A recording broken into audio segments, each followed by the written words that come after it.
มื้อนี้ก็วันที่ยังไงมัน11ป่ะที่10ป่ะ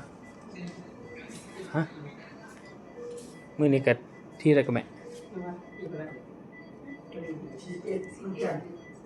มื้อนี้ก็ที่11ปีที่11เดือน5ปี2026ได้เอาน้องเท้าปิโป้กับดิโดมาเกิดเนาะแต่ว่าเพิ่นน้ำหนักมีแต่โล7ที่ได้ใส่แสงนี่แล้วก็พอมันยากเนาะนี่พอสิถ่ายไว้เบิ่งเด้อ พอมันยากนี่ลูกนี่ต้องได้ใช้แสงบ่ประมาณนอนอยู่ห้องหมอเจออันนี้ก็พอดีลูกก็ได้17โลโล7ผู้นี้ก็เท่ากันเป็นหมู่กันเลย แต่ว่าเพิ่นเป็นผู้สาวนี่อยู่กับพ่อเพิ่น